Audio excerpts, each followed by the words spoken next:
जय। श्रील गुरुदेव की जय। श्रील प्रभुपाद की जय। अनंत कोटि वैष्णववृंद की जय। हरिनाम संकीर्तन की जय। गोविंदा गोविंदा।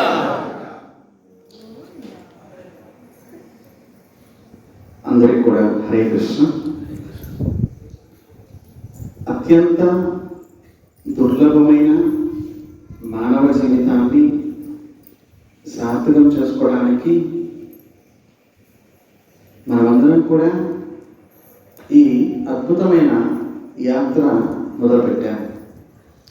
నిజానికి పూర్వకాలంలో యాత్ర అంతయును కాలినడకతోటి చేసేవారు.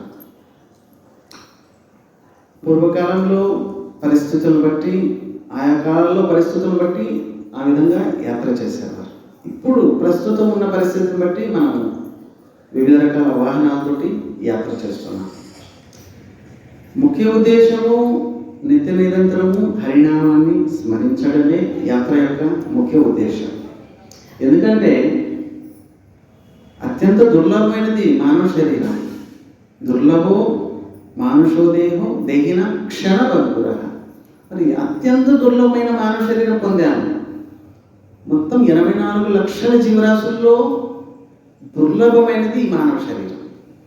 మిగతా జీవరాశులు ఏ పని అయితే చేయలేవో ఆ పని చేయడానికే ఈ మానవ శరీరాన్ని మనం పొందాము.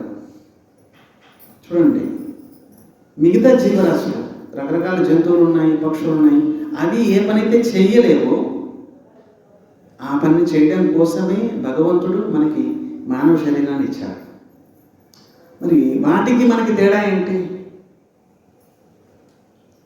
మనిషి భగవంతుడిని పొందడానికి ప్రయత్నించగలడు, ప్రయత్నిస్తే పొందగలడు. మిగతా జీవులు పొందలేవు, ప్రయత్నించలేవు, పొందలేవు. తేడా అదనమాట. మిగతా జీవులు, కుక్కలు, కోళ్ళు, రకరకాల పక్షులు, చెట్లు, పుట్టలు, ఇవన్నీ కూడా మిగతా 84 లక్షల జీవరాశులు. మరి అవి ఇప్పుడు చూడండి, యాత్ర అనగానే మనుషులమే వచ్చాము, మిగతా జంతువులు వచ్చాయంటే, మిగతా జీవులు వచ్చాయంటే, వాటి టికెట్లు చేశారంటే. కనుక భగవంతుడిని పొందడము అనేది కేవలం మనిషికి మాత్రమే సాధ్యము. ప్రయత్నించగలడు, ప్రయత్నిస్తే పొందగలడు. అందుకే దుర్లభమైనది. సరే, దుర్లభమైన శరీరం అంటే ఎంతకాలం ఉంటుంది? దేహిన క్షణబంకుర. ఏ క్షణంలో పోతుందో చెప్పలేమండి.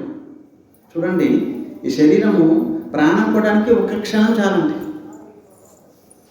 ఒక్క క్షణంలో ప్రాణం పోతుంది. మరి ప్రాణం పోయే లోపల ఏం చేయాలి? భక్తి చేయాలి.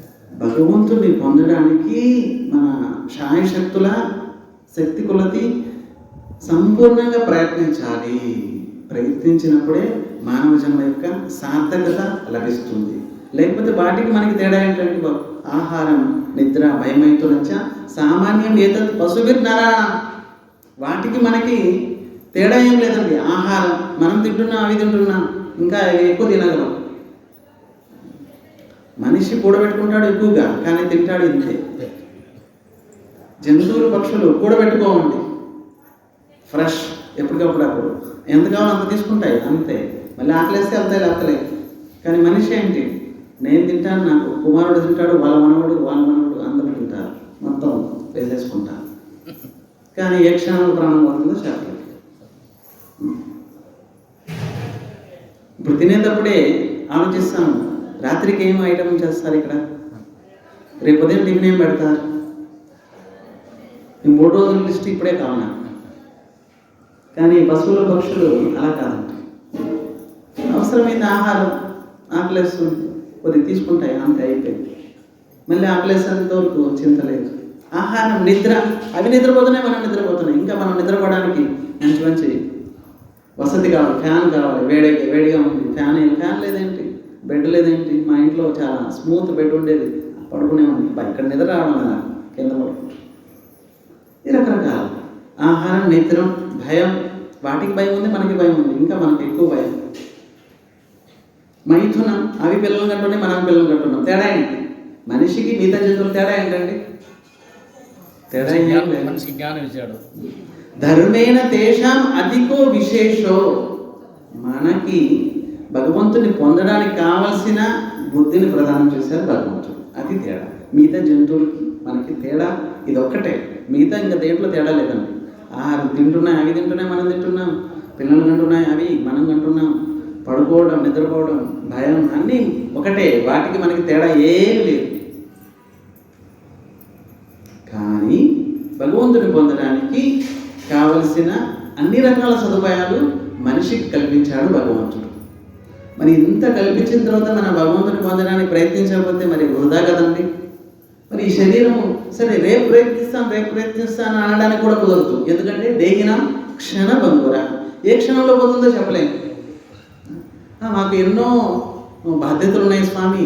ఈ యాత్ర చేయడం, భగవంతుని పొందడం, భగవంతుని నామం చేయడం, భగవంతుని కథ వినడం, హరికథ వినడం, ఇవన్నీ మాకు బాధ్యతలన్నీ అయిపోయిన తర్వాత మేము ప్రయత్నిస్తాము. మరి బాధ్యతలు ఎప్పుడైపోతాయి? ఎప్పుడైపోతాయి చెప్పండి. ఒక ఒక వ్యక్తి సముద్రం ఒడ్డుకెళ్ళి అలలు తగ్గిన తర్వాత స్నానం చేయాలనుకున్నాడు. అలలు ఎప్పుడు తగ్గుతాయి?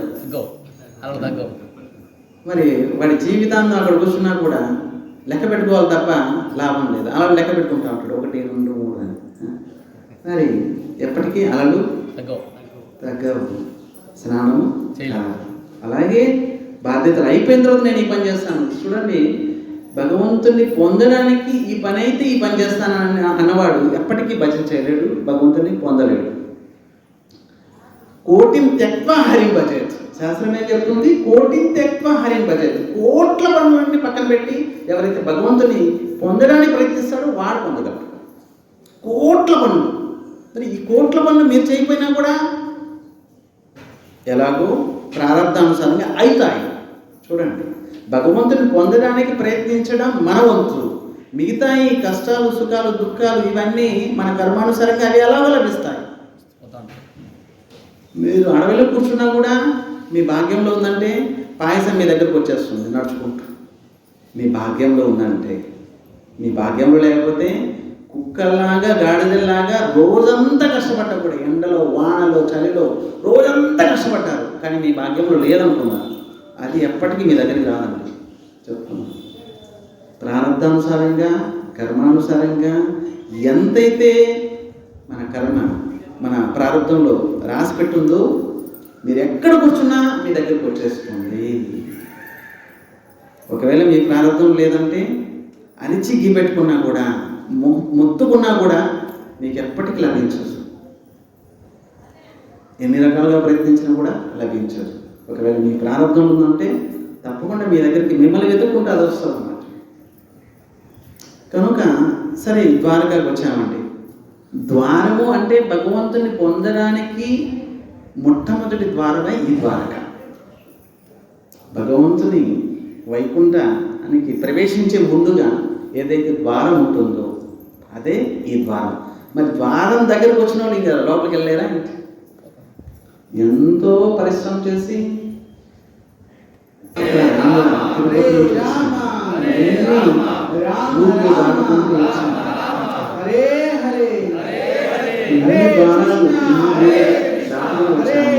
వైకుంఠ ద్వారం దగ్గర ఉన్నాం.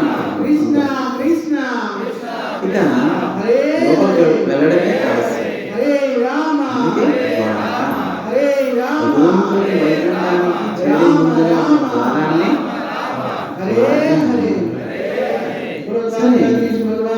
ద్వారకలో భగవంతుడు 100 సంవత్సరాలు, నిండు 100 సంవత్సరాలు లీలలు చేశారు. ఇక్కడ ప్రతి అడుగు, మీరు ఎక్కడికెక్కడికి వెళ్ళండి, ప్రతి అడుగులో కూడా భగవంతుని అడుగు ఉంది. ప్రతి ధూళికణం కూడా భగవంతుడు స్పర్శ చేసింది ఇదంతా. అందుకే పుణ్యక్షేత్రము, తీర్థక్షేత్రము సేవించడానికి వచ్చామండి మనం అందరం. ఇప్పుడు మనం తీర్థయాత్రకి ఎందుకు వచ్చాము? సేవించడానికి వచ్చాము. ఇప్పుడు మన అకౌంట్లో పడిపోయింది అనమాట, మనం ద్వారకాకు వచ్చామని పైన మరి దేవతలు వారు వీరు మన అకౌంట్లో రాసేస్తారు. ద్వారకకు వచ్చేసారు, ఇక్కడ సేవిస్తున్నారు వీరు అంటే నరకం నుండి మొట్టమొదట బయటపడిపోయాము. ద్వారం దగ్గరకు వచ్చేసారు.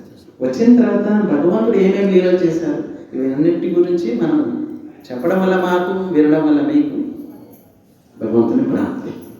సరే, నిండు నూరేళ్ళు స్వామి ఇక్కడ ఏం చేశారు? ఎప్పుడైతే మనం చెప్పుకున్నాం, మనం మథుర నుంచి ద్వారకాకి ఒకే రాత్రిలో విశ్వకర్మకి ఆజ్ఞాపించారు భగవంతుడు. విశ్వకర్మ వచ్చాడు, సముద్రం లోపల ఇటువంటి అద్భుతమైన భవనాలని, రాజ్యాన్ని నిర్మించాడు. ఏదైతే సాధారణమైన మనుషులకి సాధ్యం కాదు.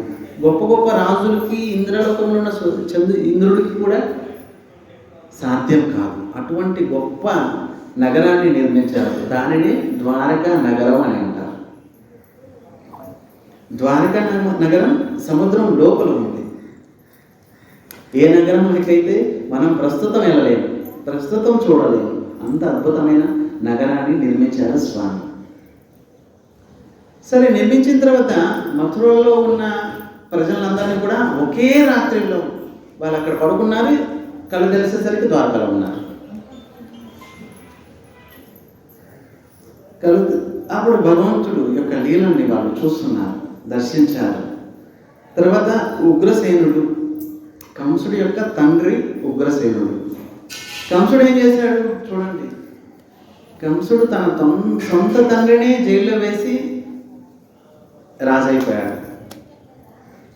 కానీ కృష్ణుడు ఏం చేశాడు? ఉగ్రసేనుడిని రాజుగా చేసి తాను సేవకుడిగా రాజ్యాన్ని రక్షించాడు. నిజానికి రాజు ఉగ్రసేనుడు.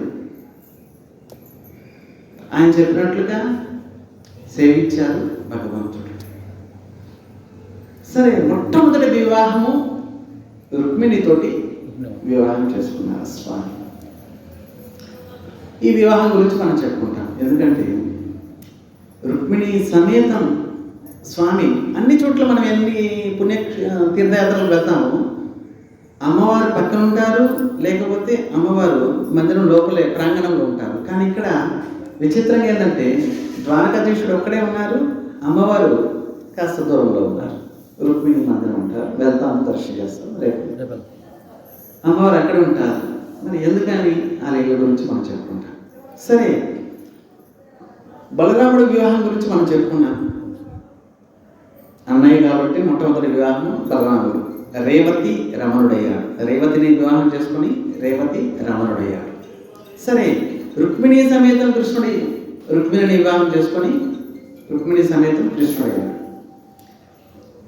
ఒకసారి ఏం జరిగింది, విదర్భ అనే ఒక రాజ్యం ఉండేది. విదర్భ అంటే ప్రస్తుతం మహారాష్ట్ర.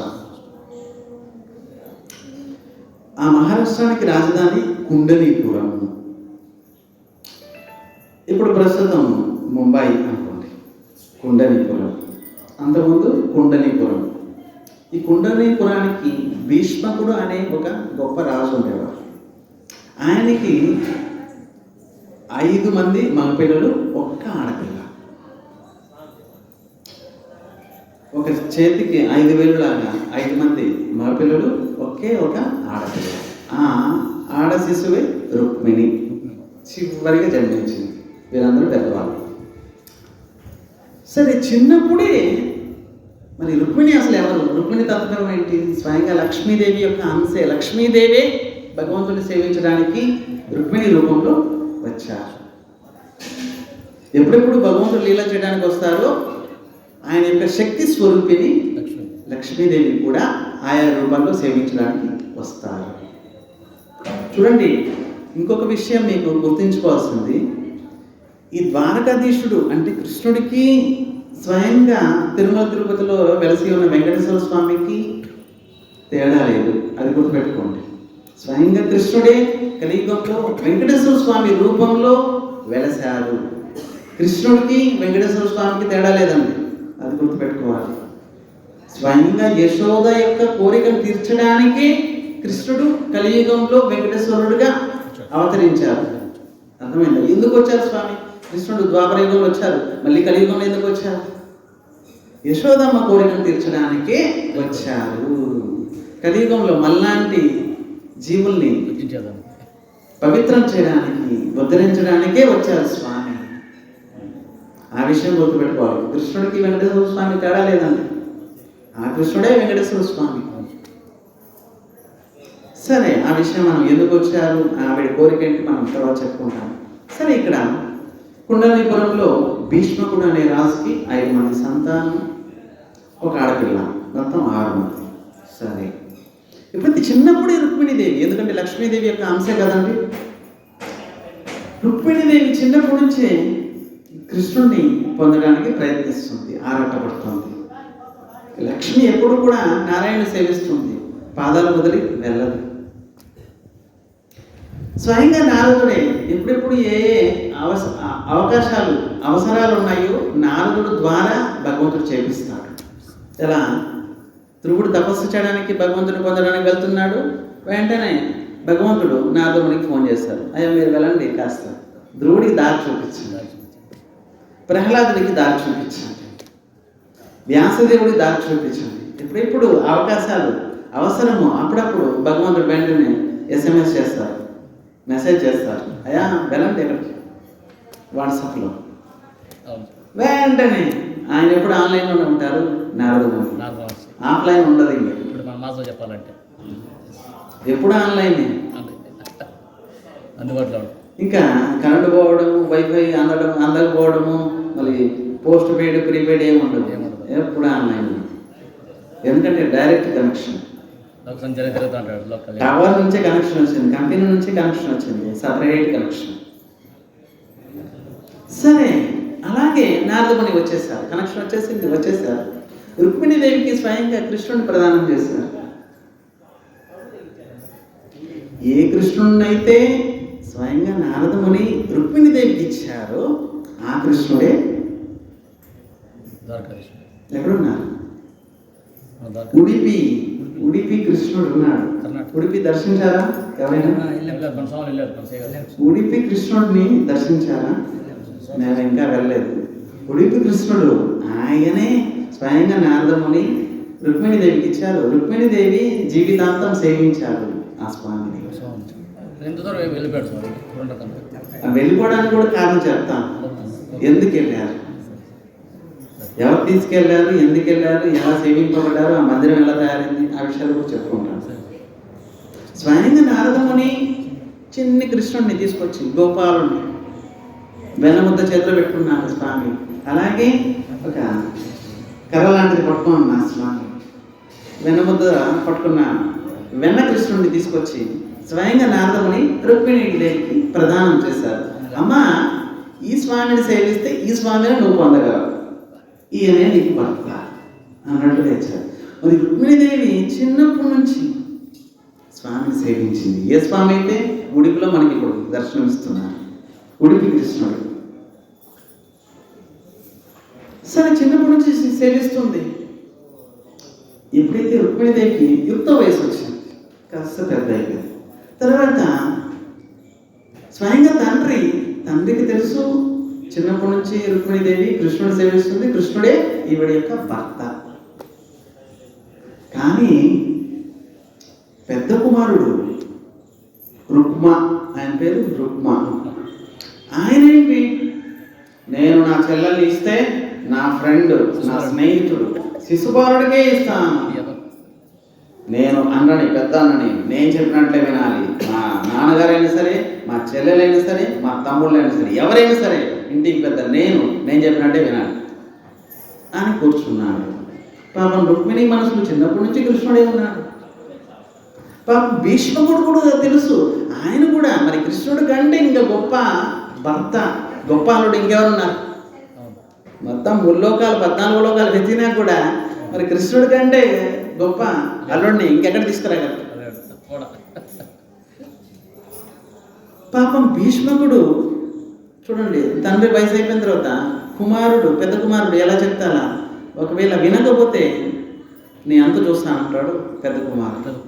అందుకనే ఇక తప్పదు అన్నట్టుగా భీష్మకుడు, ఆయనకి ఇష్టం లేదు అసలు శిశుపాలుడికి ఇవ్వడానికి ఇష్టం అస్సలు లేదు. ఇక తప్పదు అన్నట్లుగా మౌనం ఉండిపోయాడు. ఈయన్ని ఎదిరించలేడు, మరి ఆవిడికి వివాహం చేయలేడు, మౌనం ఉండిపోయాడు. సరే, నీ ఇష్టం రా బాబు, నువ్వు ఎలా అనుకుంటావు. వెంటనే రుక్మ వెళ్ళిపోయాడు శిశుపాలుడి దగ్గరికి. నిజంగా నువ్వు ప్రాణ స్నేహితుడు అంటే నువ్వే, వెంటనే శిశుపాలుడు అన్నాడు, సరే నేను ప్రాణ స్నేహితుడు, నాకేం ఇస్తావేంటి? సొంతంగా నా చెల్లెల్ని ఇస్తాను నీకు. నీ చెల్లెల్ని నాకు ఇచ్చి వివాహం చేస్తావా ఏంటి? మరి నిజంగా ఏంటి? అరే రేపు నువ్వు ఎల్లుండే మంచి ముహూర్తము, రేపు మొత్తం మీ యొక్క తల్లిదండ్రులని, మీ సైన్యాన్ని, చతురంగ సైన్యాన్ని, అందరినీ, మంత్రుల్ని, వాళ్ళని వీళ్ళని తీసుకొని నువ్వు అసలు రెడీ అయ్యిరా, పెళ్లి కొడుకుగా రెడీ అయ్యిరా నువ్వు అసలు అని చెప్పేశాడు. ఇంట్లో చెప్పకముందే చెప్పేశారు వాడు శిశుపాలుడు. మరి అక్కడ రెడీ అయిపోతున్నారు శిశుపాలుడు, మంత్రులు, వాళ్ళు చతురంగ సైన్యం అంతా కూడా. మరి శిశుపాలుడు తన రాజ్యంలో చేది అనే రాజ్యం, ఆ రాజ్యంలో ఇంకా వివాహము పెళ్లి కొడుకుగా తయారయ్యే ముందుగానే రాజ్యంలో వాడు చెప్పేశాడు, అయ్యా నేను వెళ్తున్నాను రుక్మిణి వివాహం చేసుకోవడానికి, ఎవరు వస్తారో రండి అందరు. మొత్తం రాజ్యం అంతా, చేది రాజ్యం అంతా కూడా వ్యాపించిపోయింది. శిశుపాలుడు వివాహం చేసుకుంటే రుక్మిణినే చేసుకుంటాడు. మొత్తం ఊరు జనాలందరూ కూడా ఆనందంతో ఉప్పొంగిపోయారు. అబ్బా వీడి తలరాతలు ఏం రాస్తుందో మాకు తెలియదు, కానీ ప్రస్తుతం వింటున్నాము ఈయన రుక్మిణిని వివాహం చేసుకోవడానికి వెళ్తున్నారని. అందరు జనాలందరూ రెడీ అయిపోయారు, మంత్రులు, చతురంగ సైన్యం, వీరు వారు. మరి పెళ్లి కొడుకు కాదు తయారైపోయాడు, అక్కడే బయలుదేరుతున్నాడు. వెంటనే శిశుపాలుడు ఒక మిస్డ్ కాల్ ఇచ్చాడు జరాసంధుడికి. మరి ఎటువంటి స్వభావం అటువంటి వాళ్ళే ఫ్రెండ్స్ ఉంటారు. వెంటనే జరాసంధుడు, ఏంటి ఉదయాన్నే పొద్దున్నే శుభ వార్త తీసుకొచ్చారు, రుక్మిణిని వివాహం చేసుకోవడానికి వెళ్తున్నాను, వచ్చేసి. జరాసంధుడు అన్నాడు, నిజంగా నీకు రుక్మిణిని వివాహం చేసుకోవడానికి ఎవరు చెప్పారండి? వాళ్ళ అన్నయ్య చెప్పాడు నాకు మనసులో ఉండేది, కానీ నేనెందుకు తల దూరుస్తాను, ఎందుకంటే కృష్ణుడు ఉన్నాడు కదా. మరి జరాసంధుడు అన్నాడు, అరే కృష్ణుడి నుంచి భయపడుతున్నావేంటి నువ్వు? 17 సార్లు ఓడిపోయాను, 18 సార్లు నేనే గెలిచాను. మరి నేను ఆత్మధైర్యాన్ని కోల్పోయానా ఏంటి? దృఢమైన ఆత్మవిశ్వాసం ఉంది, అయినా ప్రయత్నించాను. నన్ను చూసి పారిపోయాడు వాడు. భయపడాల్సిన అవసరం లేదు, పదా నా సైన్యం అక్షౌని 10 అక్షౌని సైన్యం ఉంది, అవి పదా. మరి వాళ్ళు దంతభక్తుడు, వీళ్ళు అందరూ బయలుదేరారు.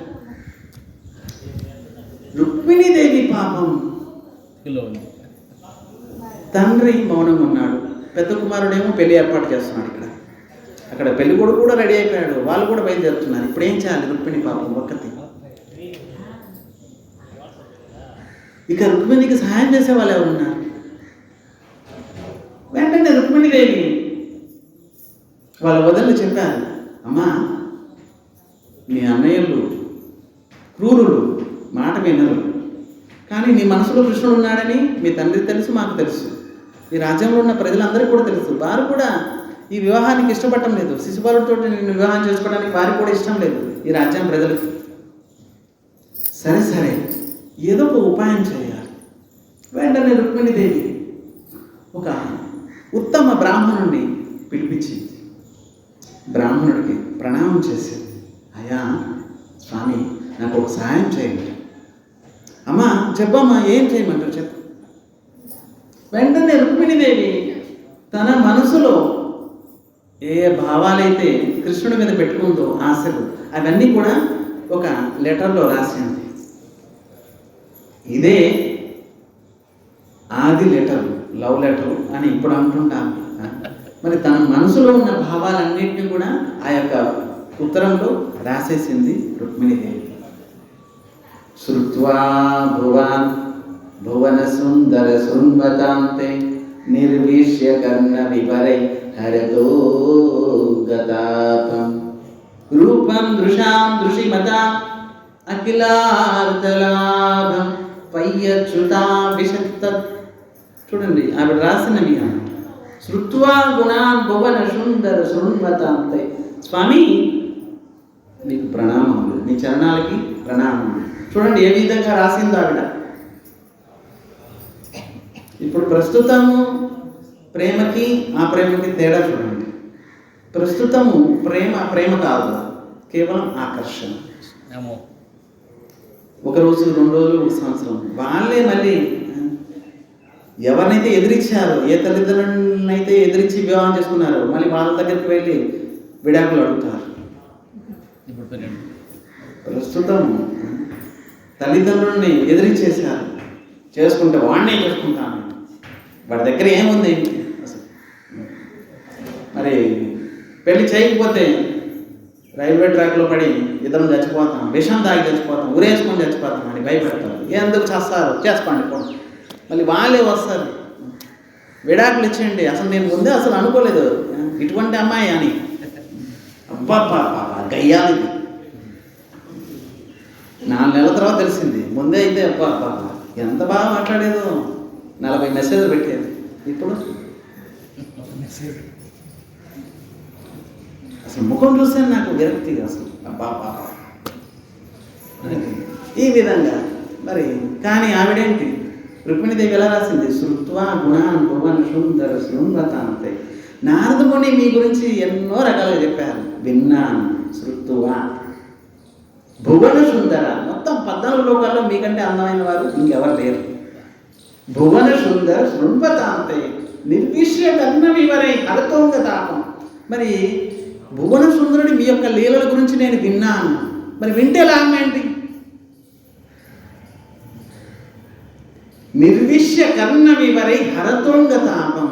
ఒక్కసారి ఈ స్వామి లీలల గురించి వింటే తాపాలన్నీ పోతాయి, త్రితాపాలన్నీ పోతాయి. ఆధ్యాత్మిక, ఆది దైవికం, ఆది భౌతికం, అన్ని రకాల తాపాలు పోతాయి స్వామి గురించి ఒక్కసారి వింటే చాలు. నిర్విష్య కర్ణ వివరై హరతోంగ తాపం. అన్ని రకాల బాధలు పోతాయండి. మీ జీవితంలో చిన్నప్పటి నుంచి ఇప్పటి వరకు ఉన్న బాధలన్నీ పోతాయి, మొత్తం సర్వనాశనం అయిపోతాయి, సర్వ మంగళాలు చేకూర్చుతాయి. అన్ని రకాల దుఃఖాలు పోతాయి, అమంగళాలు పోతాయి, అన్ని శుభాలే మీ దగ్గరకు వస్తాయి. భగవంతుడి గురించి ఒక్కసారి వింటే చాలు. నిర్విష్య కర్ణ వివరై హరతోంగ తాపం రూపం దృశాం దృశ్యమతం. సరే, స్వామి గురించి వింటేనే ఇంత లాభాలు, ఒకసారి మిమ్మల్ని దర్శిస్తే ఇంకెంత లాభం. రూపం దృశాం దృశ్యమతం, ఒక్కసారి దర్శిస్తే ఎంత లాభం. స్వామి దయచేసి రండి ఒకసారి మా ఊరికి. రుక్మిణీదేవి చెప్తాను చూడండి ఎంత అద్భుతంగా. దయచేసి రండి. మరి మీ గుణాలనే విన్నాను ఇప్పటి వరకు కూడా, మిమ్మల్ని ఇప్పటి వరకు చూడలేదు. చూడండి విచిత్రం, రుక్మిణీదేవి ఇప్పటి వరకు కూడా కృష్ణుడు చూడలేదు. పోనీ కృష్ణుడు చూశాడా? కృష్ణుడు కూడా చూడలేదు. ఇప్పటి వరకు చూడలేదు. ఈ రోజుల్లో ఈ విధంగా ప్రేమిస్తారా? మొట్టమొదట ఫేస్బుక్లో, వాట్సాప్లో ఫస్ట్ ఎవరికొకరికి మెసేజ్ పెట్టేస్తారు. ఒక్కసారి నీ ఫోటో పంపించు, ఒక్కసారి నీ ఫోటో పంపించు. మరి ఫోటో పంపించగానే ఇవి తెలిసిపోవచ్చు. అబ్బో అమ్మో, కనీసం 50-60 సంవత్సరాలు ఉంటాయి. వెంటనే బ్లాక్ లిస్ట్.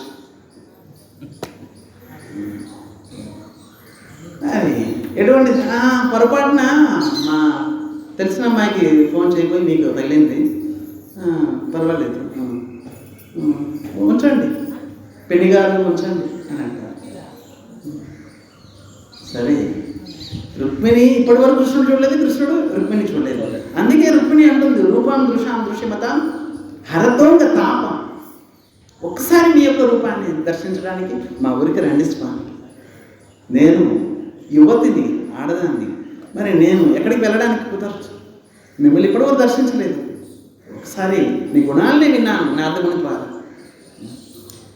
ఇంకొక విషయం అండి, నా మనసులో మీరే ఉన్నారు, ఇంకెవరు లేరు. వివాహం చేసుకుంటే మిమ్మల్నే చేసుకుంటాను. ఒకవేళ మీరు అనుకోవచ్చు, నేను 14 లోకాలకి సుందరుణ్ణి, నాకు తగ్గ అమ్మాయి కావాలి కదా అని మీరు అనుకోవచ్చు. ఒకవేళ మీకు తగ్గదాన్ని కాకపోవచ్చు, అయినా నా మనసులో మీరే ఉన్నారు. మీకు తగ్గదాన్ని కాకపోవచ్చు. ఒకవేళ మీరు అనుకోవచ్చు, నేను వెళ్తే ఏంటి, వెళ్ళకపోతే ఏంటి. ఇలా ఇటువంటి అమ్మాయిలు ఎంతోమంది నాకు లవ్ లెటర్స్ ఇస్తూ ఉంటారు, 100 వేలు. అసలు చదువుకోవడానికి నాకు సమయం లేదు. మా అటెండెన్స్ అందరు చదువుతూ ఉంటారు, నాకు అసలు చదువుకోవడానికి సమయం లేదు, ఇంక వెళ్ళడం ఏంటి అనుకోవచ్చు మీరు. కానీ 100 జన్మైదైతే 100 జన్మలైనా సరే మీరే నా భర్త. రుక్మిణీదేవి అంటుంది, ఈ జన్మే కాదండి బాబు, ఈ జన్మకే అని కాదు, 100 జన్మల తర్వాత అయినా ఒకవేళ మరి ఈ జన్మలో ఏం చేస్తావేంటి నువ్వు? ఈ శరీరాన్ని ఈ విధంగానే తినకుండా తాకుండా వదిలేస్తా. చూడండి ఎంత దృఢమైన సంకల్పం. మరి అటువంటి స్వామిని పొందడానికి ఇటువంటి దృఢమైన సంకల్పం కావాలి. మరి సామాన్యంగా అనుకరించు. ఒక్కరోజు నెలకి ఏకాదశి 2 ఏకాదశులు వస్తున్నాయి, తినకుండా తాకుండా కాస్త 12 తర్వాత కాస్త పండ్లు తీసుకోండి అంటే కష్టం అవుతుంది. అబ్బా ఏకాదశి అప్పుడే వచ్చిందా ఏంటి? మరి అన్నం తీసుకోకూడదా ఏంటి? కొత్త పండ్లేనా ఏంటి? మరి ఆవిడ అంటుంది జీవితాంతం నేను తినకుండా తాకుండా ఉంటాను 100 జన్మల వరకు కూడా. కానీ భర్త అంటే మీరే నా మనసులో ఉన్నారు, మిమ్మల్ని పొందుతాను, ఇంకెవ్వరు కాదు. ఇంకా చెప్తుంది ఆవిడ, మా పెద్దన్నయ్య రుక్మ నా మాట వినడం లేదు. మరి నా యొక్క వివాహాన్ని శిశుపాలుడితోటి ఖాయం చేసేసాడు. మరి శిశుపాలుడు ఎల్లుండి వస్తున్నాడు, శిశుపాలుడు రాకముందే మీరు రావాలి. సరే నేను ఎప్పుడు బయటికి వెళ్ళలేదు, ఎలా వెళ్ళాలి ఏంటో నాకు తెలియదు అని మీరు అనుకుంటున్నారేంట? అయితే మీకు తగ్గ ప్లాన్ నేనే చెప్తాను అంటుంది రుక్మిణీదేవి. నేను ఒక బ్రాహ్మణుడితోటి ఈ యొక్క నా మనసులో ఉన్న మా భావాల్ని రాసి పంపిస్తున్నాను. ఆ బ్రాహ్మణుడితో సహా రథం మీద మీరు రండి. విదర్భ అంటే మహారాష్ట్ర, మరి ఇక్కడ ఉన్నారు గుజరాత్లో, మహారాష్ట్రకు వెళ్ళాలి. సరే వచ్చిన తర్వాత నువ్వు ఎక్కడ ఉంటావు? రాజభవనంలో ఉంటావు. కొన్ని వందల లక్షల మంది సైన్యం ఉంటారు, మరి అక్కడెక్కడో లోపల ఉంటావు. మరి నిన్ను ఎక్కడ తీసుకెళ్ళాలి? అసలు నిన్ను ఎక్కడ గుర్తుపెట్టాలి అనుకోవచ్చు. కానీ వివాహానికి ముందు, ఒకరోజు ముందు పార్వతీదేవిని సేవించడానికి మా కులాచారంగా మేము వెళ్తాము. అప్పుడు నన్ను రకరకాల సఖీలు వాళ్ళందరూ కూడా నన్ను తీసుకెళ్తారు పార్వతీదేవిని దర్శించడానికి, ప్రార్థించడానికి. మా ఊరు చివరన ఒక మందిరం ఉంది, పార్వతీదేవి మందిరం, అక్కడికి వెళ్తాను. నువ్వు అక్కడికి వచ్చేసే. చూడండి రుక్మిణీదేవి చెప్తాం. మరి రాజ్యభవనంలో అక్కడెక్కడ ఉంటే లక్షల మంది ఉంటారు, మొత్తం సైన్యం అంతా. మరి రాజకుమారిని కాపలాకి ఎంతమంది ఉంటారు? మరి ఇంకొక విషయం, ఆ మందిరానికి వస్తాను, మీరు అక్కడికి రండి.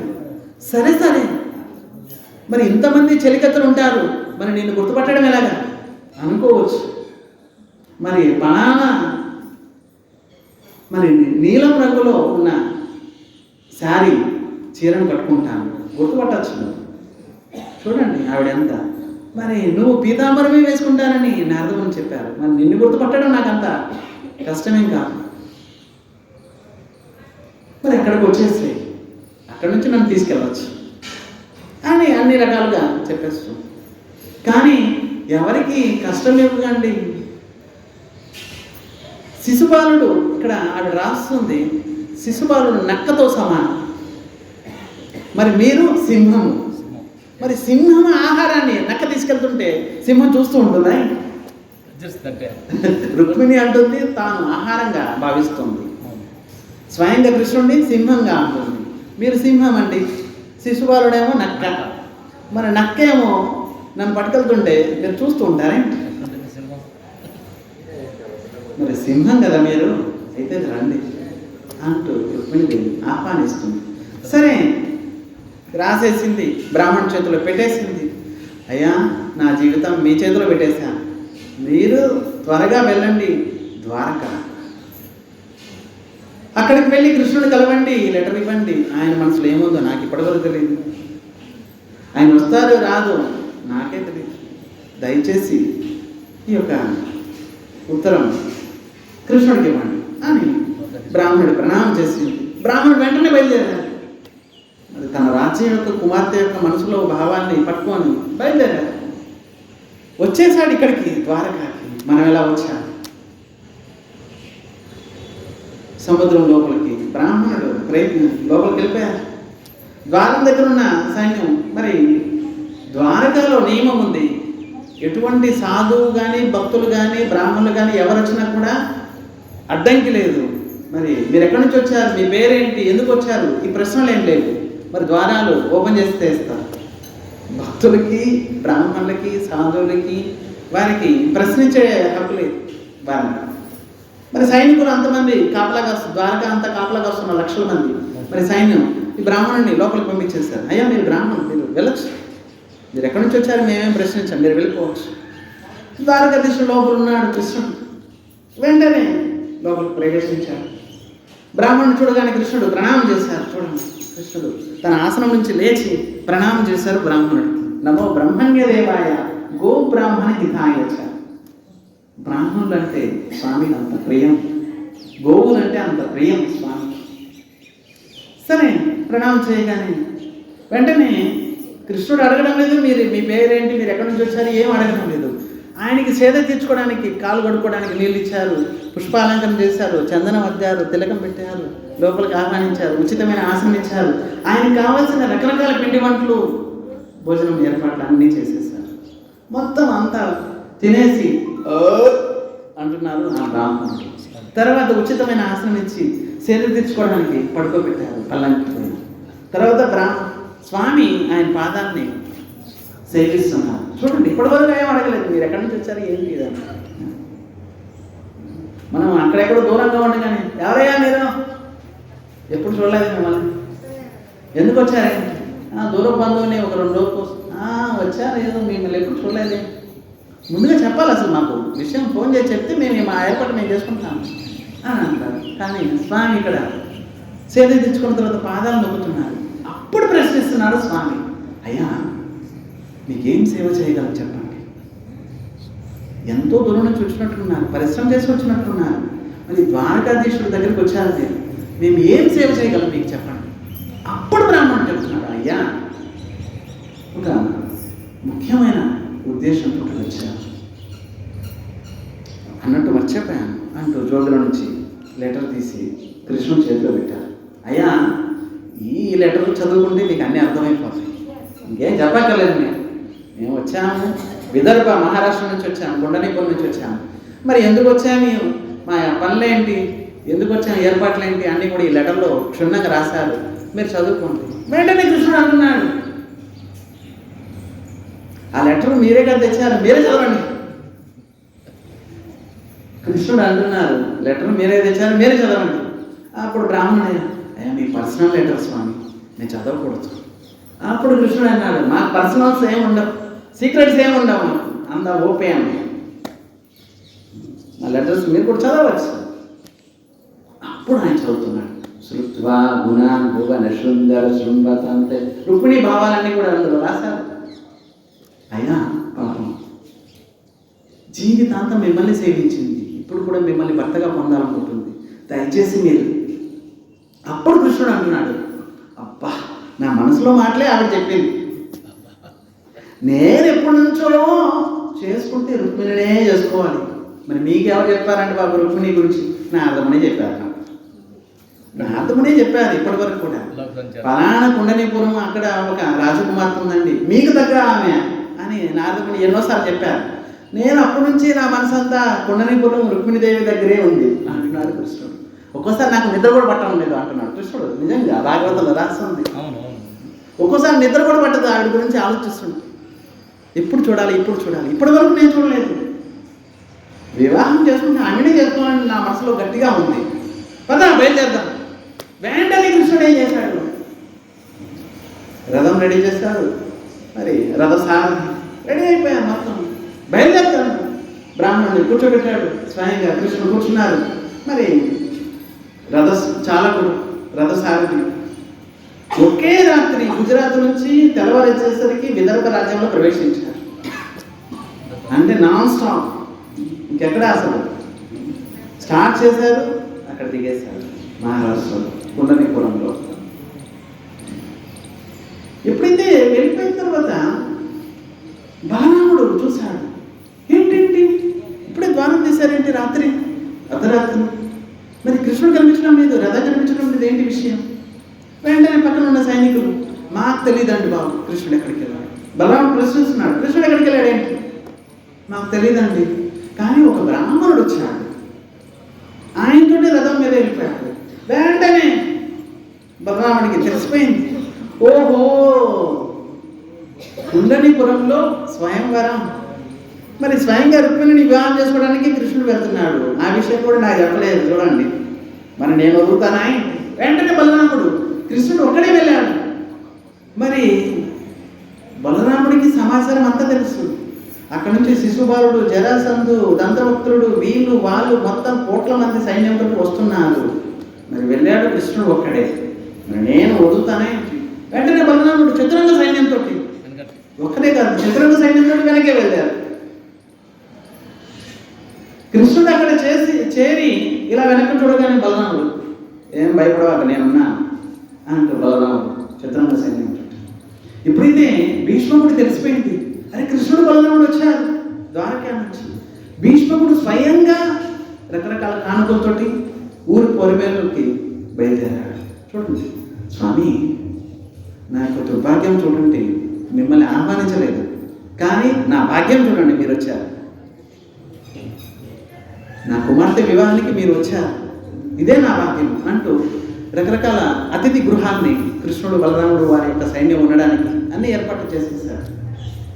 మరి అటువైపు ఇంకొక వైపు నుంచి శిశుబాలుడు, జరాసంధు వాళ్ళ సైన్యం వీళ్ళు వాళ్ళకి కావాల్సిన అతిథి గృహాలన్నీ ఏర్పాటైపోతున్నాయి. కానీ కుండలీపురంలో ఉన్న ప్రజలు కోరుకుంటున్నారు, ఒకవేళ మేము పుణ్యం చేసుంటే మా యొక్క రాజకుమార్తె రుక్మిణిని కృష్ణుడికి మాత్రమే ఇవ్వండి అని మనసులో అనుకుంటున్నారు ఈ ప్రజలందరూ కూడా. ఇక పెళ్లి ఏర్పాట్లు జరుగుతున్నాయి.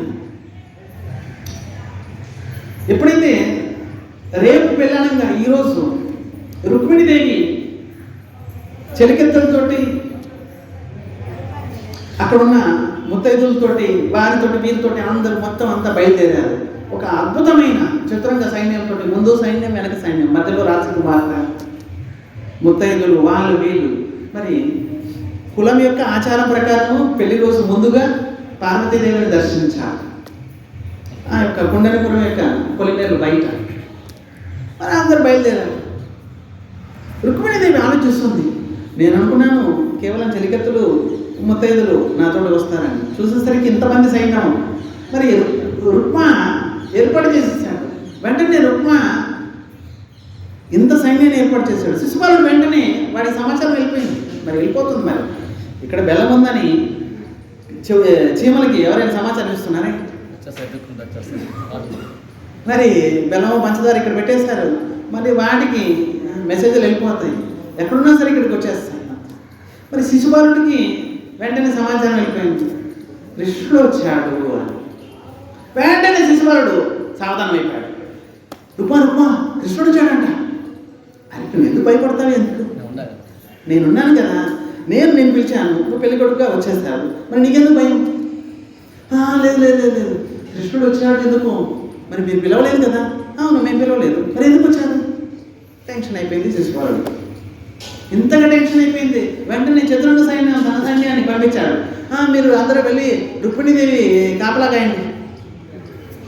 స్వామి, మిమ్మల్ని కాపలా కాడే మేము వచ్చాం కదా. లేదు లేదు, నా కాపలా నా అనవసరము, జరాసంధుడు ఉన్నాడు, మీరందరూ వెళ్ళి రుక్మిణీదేవి కాపలా కాయండి. నా మొగుడు వచ్చాడు అక్కడ, అందుకని మీరందరూ వెళ్ళి రుక్మిణీదేవి కాపలా కాయండి.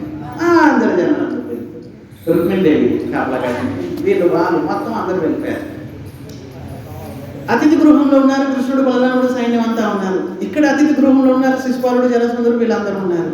సరే, వెంటనే శిశుపాలుడు వెంటనే సైన్యాన్ని ఏర్పాటు చేస్తారు. ప్రతి క్షణము అక్కడ ఏం జరుగుతుంది మొత్తం సీసీ కెమెరా, మరి పైన శాటిలైట్ పెట్టేసేయండి, రుక్మిణీదేవి పైన శాటిలైట్ పెట్టండి, ఏం జరుగుతుంది అక్కడ అన్ని నాకు సమాచారం ఇవ్వాలి. సరే స్వామి, మేము అందుకే వచ్చాము, దీన్ని కూర్చోడానికి వచ్చాము, పెళ్లి భోజనం అందుకే వచ్చాము. అంత బయలుదేరారు. రుక్మిణీదేవి తన చెరిగెత్తులతోటి ముత్తైదులతోటి మందిరం లోపలికి ప్రవేశించింది. పార్వతీదేవిని ప్రార్థిస్తుంది రుక్మిణీదేవి. అమ్మా, నిజానికి నా మనసులో కృష్ణుడే ఉన్నాడు, కృష్ణుడి భర్తగా పొందడానికి కోసమే నా యొక్క జీవిత లక్ష్యం, దయచేసి నా యొక్క కోరికలు తీర్చు అంటూ రుక్మిణీదేవిని ప్రార్థించింది. పార్వతీదేవిని ప్రార్థించింది రుక్మిణీదేవి. అప్పుడే పార్వతీదేవి యొక్క మెడలో ఉన్న పుష్పమాల వచ్చి రుక్మిణీదేవి మెడలో పడిపోయింది.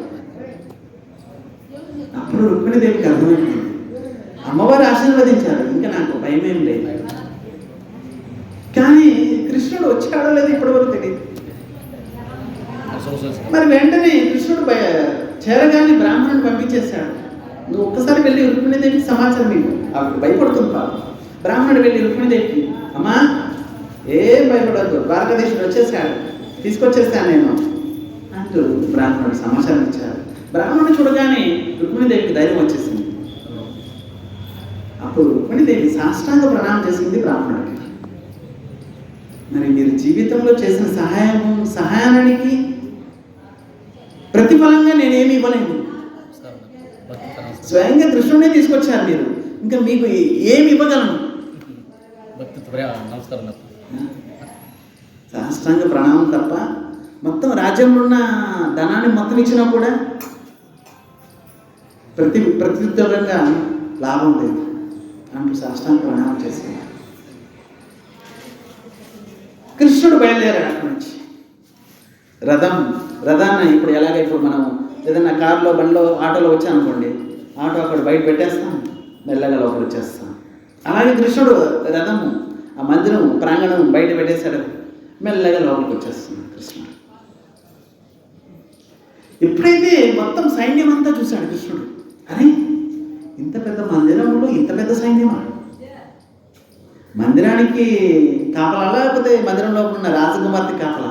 ఒక రాజకుమార్తెకి కాపలా పెట్టారు. చూసేసరికి జరాసంధుడి యొక్క సైన్యము, శిశుపాలుడి సైన్యము, రుక్మి యొక్క సైన్యము అందరూ ఉన్నారు. కృష్ణుడిని ఒకసారి ఈ సైన్యం అంతా కృష్ణుడు చూడగానే మోహితమైపోయింది. అబ్బా, ఇటువంటి రాజకుమారుడు మేము ఎప్పుడు చూడలేదు. ఆ సైన్యం అనుకుంటున్నా. కృష్ణుడు ప్రవేశించగానే మందిరం లోపలికి ముఖ్య ద్వారంలో ప్రవేశించగానే ఆ సైన్యం అనుకుంటున్నారు, అబ్బా ఇంత అద్భుతమైన రాజకుమారుని మేము ఎప్పుడు చూడలేదు. ఆహా, ఏం పీతాంబరం, ఆ కాళ్ళు చూడండి, పద్మం లాంటి కాళ్ళు. ఆ కాళ్ళు ఏం చూస్తారా బాబు, హస్తం చూడండి. లేదు ఆయన వేసుకున్న కౌస్తుభ మణి చూడండి, ఆ ముత్యాల హారం చూడండి, ఆయన ముకుటం చూడండి, మరి ఆయన వేసుకున్న పీతాంబరం, ఆయన చందన చర్చితమైన నుదుటు చూడండి, విశాలమైన తిలకం చూడండి, అవేంది బావా కుండలీలు చూడండి, ఆయనకి ఊగులాడుతున్నాయి, ఇలా అనగానే ఊగులాడుతున్నాయి చేపాకుతో, ఆయన చెంపల్ని ముద్దాడుతున్నాయి ఈ కుండలీలు, ఇలా అనగానే ఇలా వచ్చేస్తున్నాయి, ఇలా అనగానే ఇలా వచ్చేస్తున్నాయి. అబ్బా, ఆ రింగు నల్లటి కురుడు చూడండి, అబ్బా ఎంత పెద్ద. మరి అవన్నీ చూస్తారు చూడండి బాబు. ఇంకొక ఆయన అంటారు, ఆయన నడక చూడండి, అసలు నా నడకలో నేను పడుకుంటాను, నా తల మీద ఆయన పాదం పెడితే చాలు, నా జన్మదాన్ని చూడండి. వచ్చింది దేనికోసం? ఈ సైన్యం అంతా కాపలా గాయడం కోసం. కానీ వర్ణిస్తున్నారు కృష్ణుడిని. ఆయన ఇల్లు పడిపోయినారు, వచ్చారు కాపలా గాయడానికి రాజకుమార్తెకి. కానీ ఈ విధంగా మోహింపబడ్డారు. స్వామిని వర్ణిస్తున్నారు ఇక్కడ సైన్యం అంతా. అబ్బా, ఆ నడక చూడండి, నడకేం చూస్తారు బాబు. ఆ పీతాంబరం ఆయన నడిచేటప్పుడు కాస్త ఆ గాలి రాగానే ఇలా ఎగురుతుంది, అది చూడండి. ఆహా అని వర్ణిస్తున్నారు. ఇంకా పక్కనే కొంతమంది సైన్యము రాజకుమారుని ఏం చూస్తారు, రాజకుమార్తెను చూడండి. ఆహా, స్వయంగా లక్ష్మీదేవి ప్రకటమైనట్టుగా ఆవిడికి చూడండి. మరి ఈవిడికి తగ్గట్టు ఈయనే వాళ్ళు అనుకుంటున్నారు. ఈ రాజకుమార్తెకి తగ్గట్టు రాజకుమారుడే సరైన వాడు, జోడి.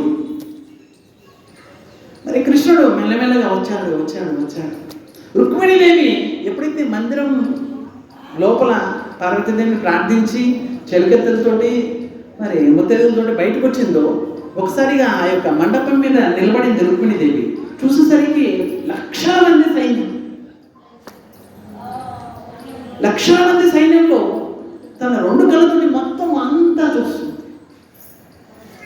కృష్ణుడు వచ్చారని బ్రాహ్మణుడు చెప్పాడు. నేను ఎక్కడున్నాడు కృష్ణుడు? ఇప్పటివరకు కృష్ణుడు చూడలేదు కదా. కానీ 1000 వోల్టేజ్ బల్బు పెట్టారు ఇక్కడ. 0 బల్బులు 100 ఉన్నాయి, చుక్కలు లక్షలు ఉన్నాయి. కానీ చంద్రుడు ఒక్కటి చాలా. మరి చుక్కల్లో చంద్రుడు లాగా కృష్ణుడు కళ్ళు 2 కళ్ళు కృష్ణుడు మీద పడిపోయింది. వెంటనే కృష్ణుడు ఇలా అన్నాడు, వచ్చేసాను, భయపడబాకు. డోంట్ వర్రీ, నువ్వు భయపడక్కర్లేదు, నేను ఉన్నాను. నేను వచ్చేసాను. నీ మనసులో ఇప్పటి వరకు భయపడుతున్నా కదా, ఎప్పుడు వచ్చాడు, ఎలా వచ్చాడు, ఎక్కడున్నాడు కృష్ణుడు, ఎక్కడున్నాడు? శిశుపాల సైన్యం, జరాసంధ సైన్యం, రుక్మా సైన్యం అందరూ వచ్చేసారు. కృష్ణుడు ఎక్కడున్నాడు? ఇప్పటి వరకు భయపడుతున్నా కదా, భయపడాల్సిన అవసరం లేదు, నేనే కృష్ణుని, ద్వారకాధీశుని, వచ్చేసాను, భయపడవద్దు అని చేయెత్తేశాడు. వెంటనే సందేహం అయిపోయింది రుక్మిణీదేవికి, అమ్మయ్య వచ్చేసాను కృష్ణుడు. ఎప్పుడైతే ఇంకాస్త 4 అడుగులు కృష్ణుడు ముందుకు వేసి రుక్మిణీదేవి యొక్క చెయ్యి హస్తాన్ని పట్టుకున్నాడు.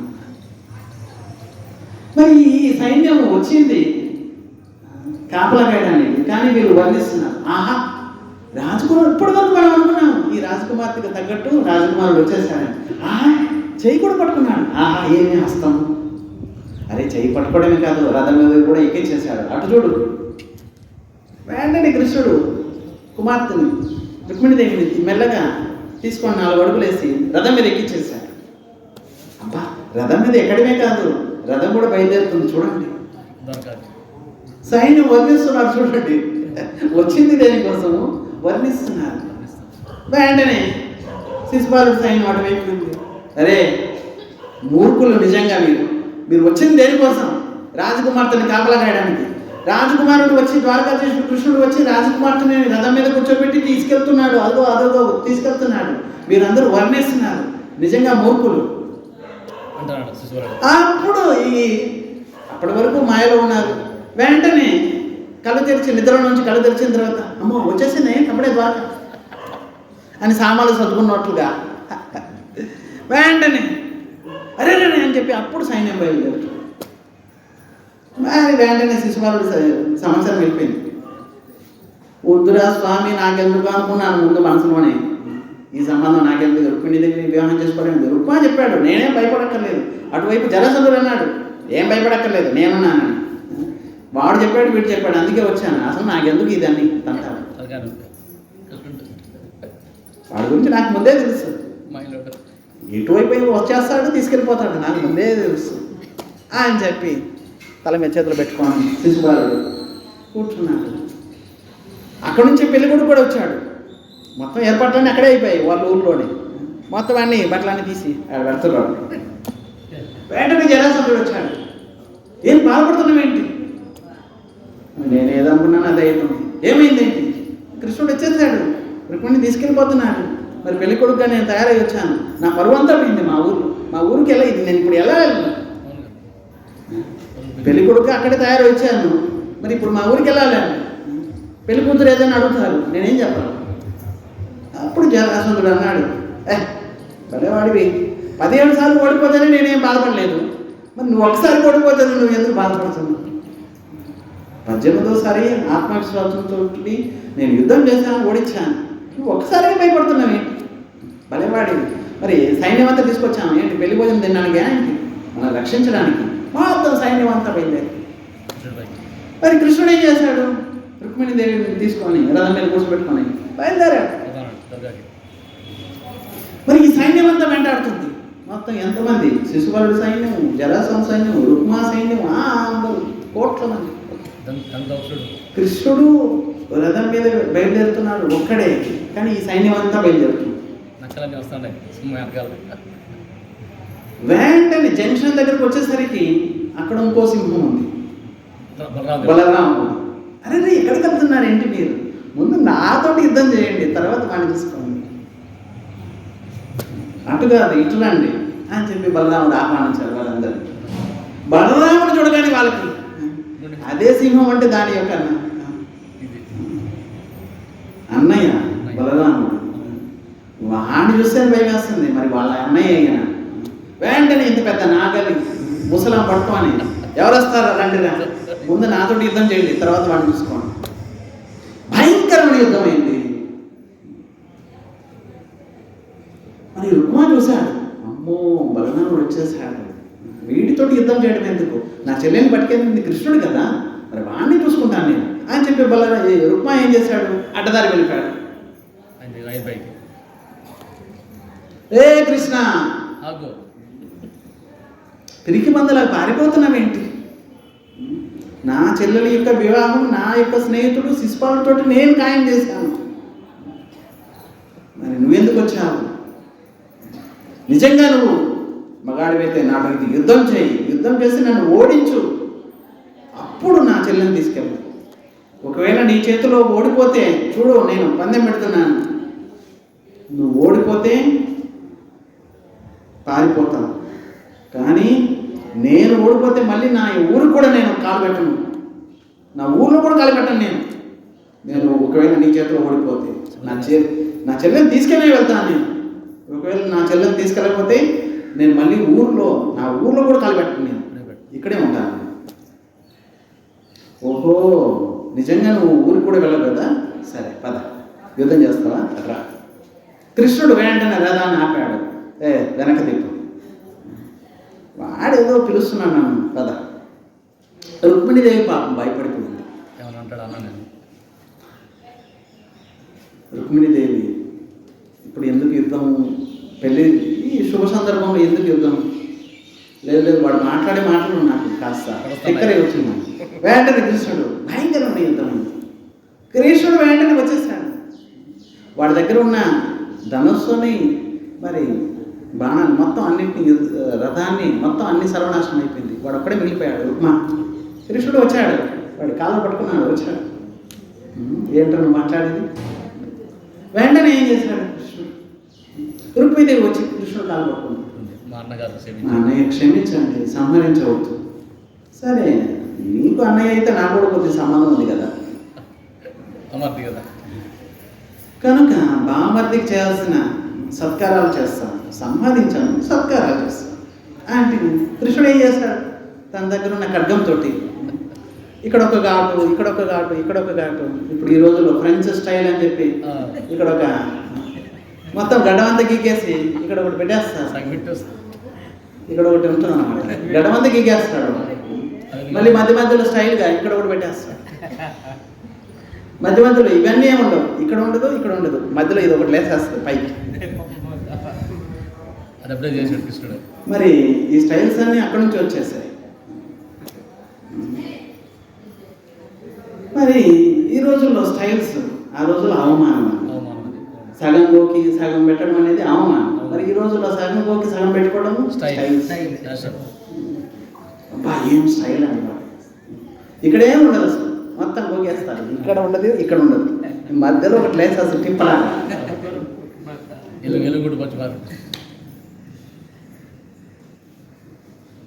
మరి అప్పుడే బలరాముడు సైన్యానంతా ఓడించేసి బలరాముడు వచ్చాడు. అరే నువ్వేం చేస్తున్నావు కృష్ణ? ఇది మన వంశంలోనూ లేదు. ఏ అమ్మాయిని వివాహం చేసుకుంటున్నా వాళ్ళ అమ్మాయినే ఈ విధంగా నువ్వు అవమానిస్తున్నావు, వదిలేసే పాప అని బలరాముడు అన్నారు. మరి బలరాముడు చెప్పగానే కృష్ణుడు సరే మొత్తం గోకాలనుకున్నాను, సరే నువ్వు చెప్పావు కాబట్టి సగం ఉంచేస్తాను, సగం మీసం, సగం గడ్డం, సగం జుట్టు మొత్తం అలాగే ఉంచేస్తాను.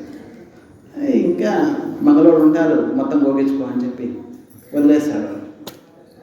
అని రుక్మిణి సహితం కృష్ణుడు బయలుదేరేశాడు.